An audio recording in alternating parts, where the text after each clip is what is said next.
oh, he just thought of endless little things to say thank you. And she again said that was totally her dad, that he expressed gratitude very easily. And so it was easy to feel very loved by him. Mm-hmm. And so I'm thinking, where is this apology then? What happened? And he says, oh, Karen, he says, and he's just so remorseful. And I'm starting to cry. I'm starting to cry because all I can feel is all of his remorse. And so I've got tears in my eyes. And I said, he's so remorseful. And she goes, okay. And he explains to me that she leaves her husband. That while they do things so beautifully as a family, they're not a good couple. And it's not that they can't pull their shit together and parent well. They can. And they can pull their shit together to be good for each other, supporting each other's careers. There's just so much that was good for them.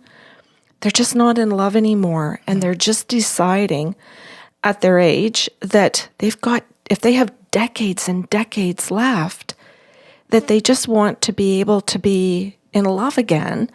And they both make that decision that they don't want to have an affair.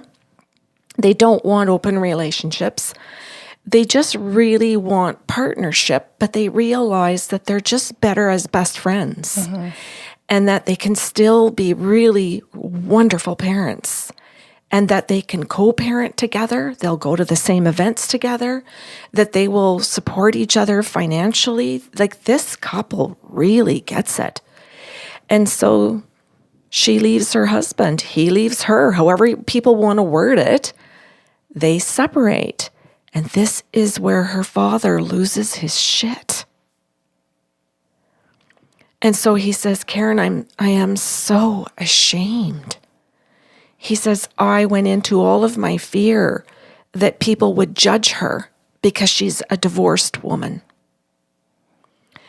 And I'm thinking, how long ago was this? Aren't you in Canada? Yeah. What?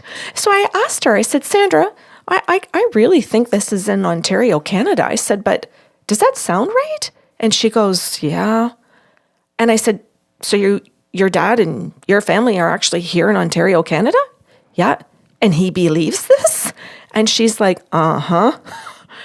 And I was really blown away. I was shocked at that. But, again, maybe there are lots of people listening that will just sit there with their coffee or their tea and go, keep going. Because not everybody has accepted change. And so he says, oh my God, Karen, he says, I went into complete panic.